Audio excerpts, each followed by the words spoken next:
I just received word from the R&D team and the transport team out of Afghanistan. They finished installing Sahelanthropus on the base. It's ours now. All right. Don't let any of the staff touch that thing. Especially Emmerich. Of course. That guy's crush on Sahelanthropus is beyond a joke. Guess he really wants to see his tech stand on its own two legs this time. That's not gonna happen. I know it. So you've got no plans to make it operational again? Damn right. Boss, I want to hear it straight from you. Hear what? What the hell do you want with that thing? The drive is busted. It's not like it has a nuke on board. Even if the metallic archaea could turn it into a nuclear weapon, all it can do is self-destruct. Sahelanthropus just isn't a weapon anymore. It'll draw unwanted attention without even being a deterrent. I know. The weapon's development strut sank 2 feet under that thing's wake. That's 1 year's drop in a single night.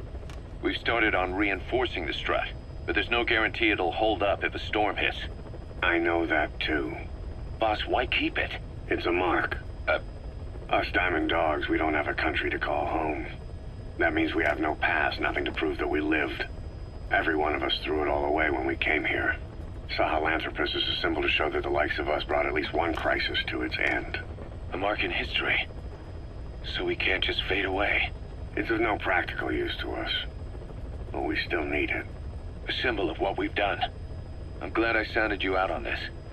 Snake, on behalf of all of us, I want to thank you.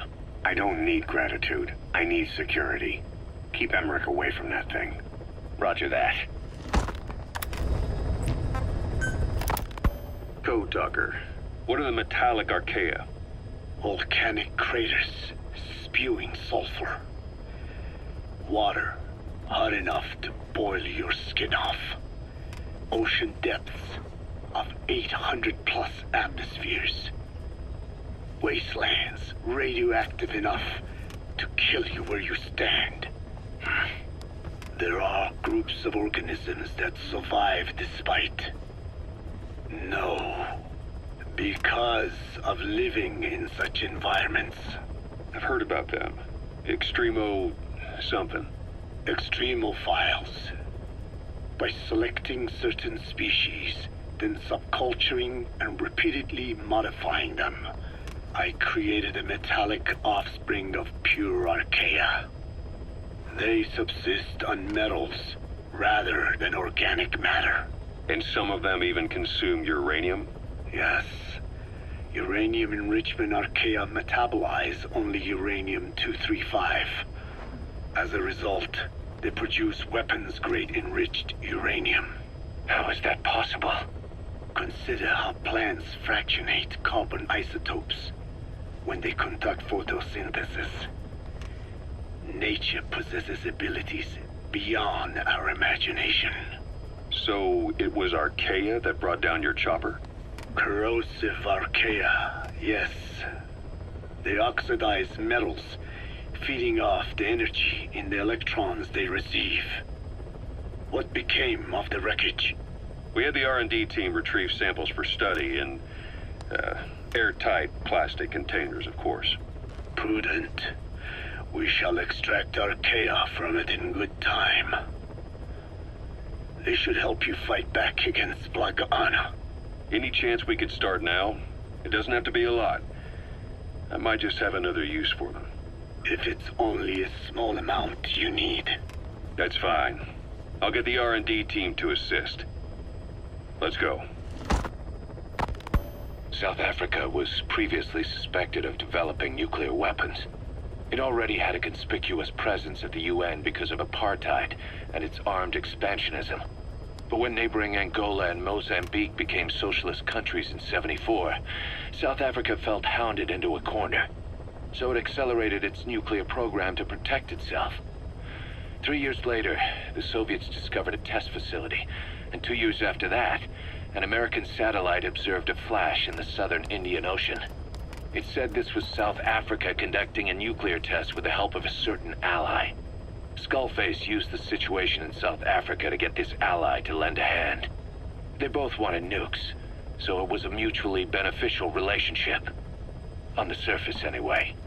I figure South Africa started getting serious about nuclear weapons production in '75.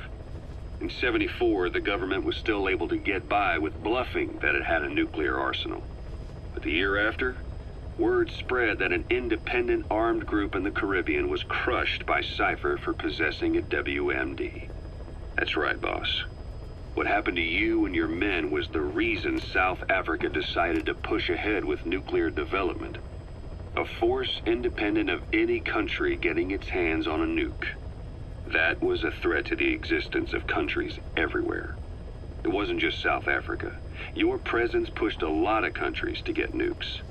The world was scared of you. You were a threat to more than just the Cold War.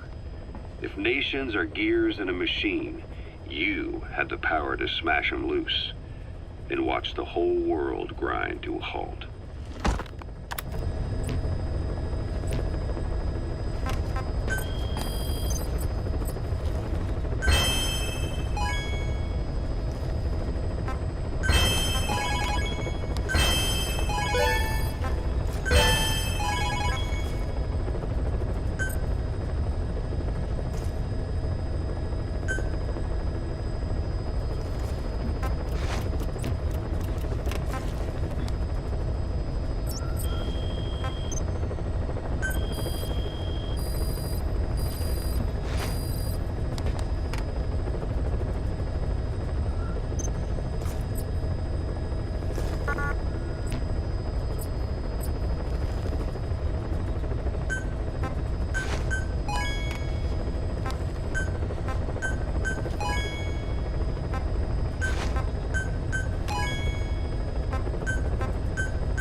go get him! Who's it? Buddy! Buddy!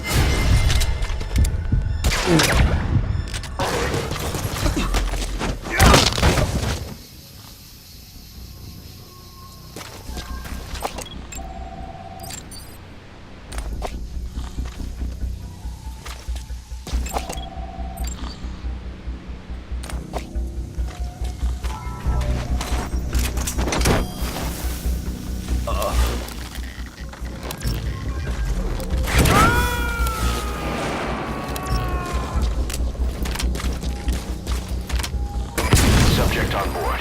Leave the rest to us.